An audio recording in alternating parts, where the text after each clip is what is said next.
I would have to say that one of my favorite overseas experiences was going to see the Great Wall of China. It was in 2010, and my whole band, we just took a trip there together. And I didn't walk the whole thing, but I walked a respectable amount.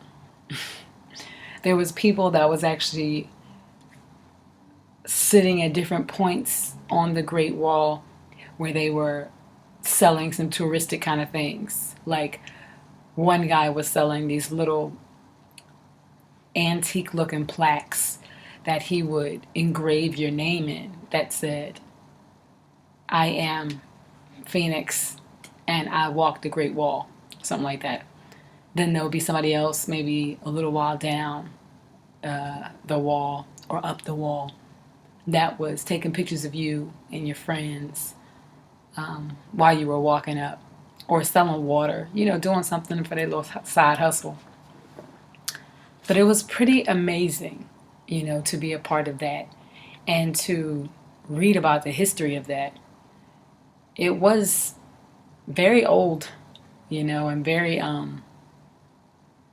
not safe for people to really be walking up and walking down in that number. Like, it was a lot of people.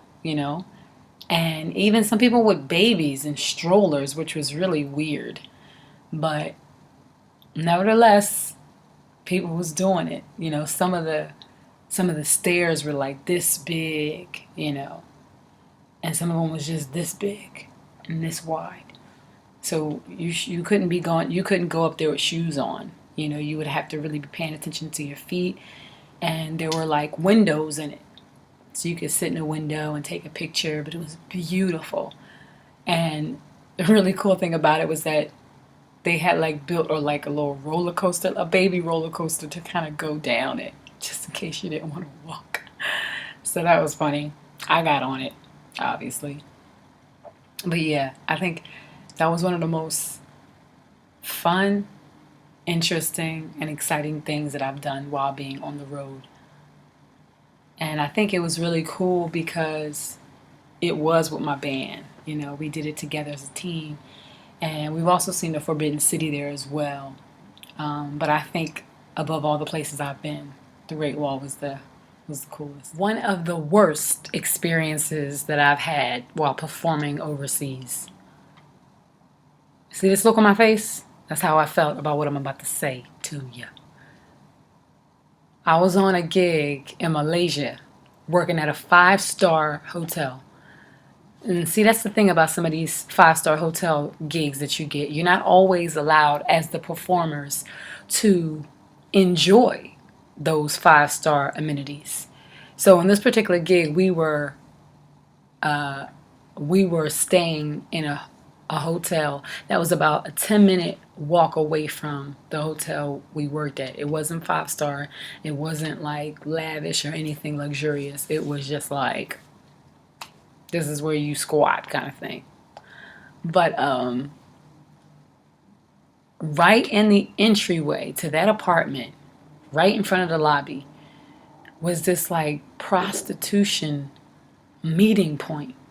I mean, lady boys, young, old, girls, big, small, skin. I mean, just like a plethora of flesh constantly,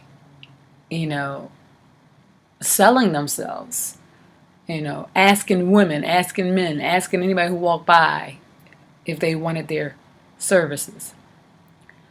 And it just got to the point where it was just like, I had to figure out the best times that I could kind of get through to my apartment without seeing as many of them out there, without having to deal with that.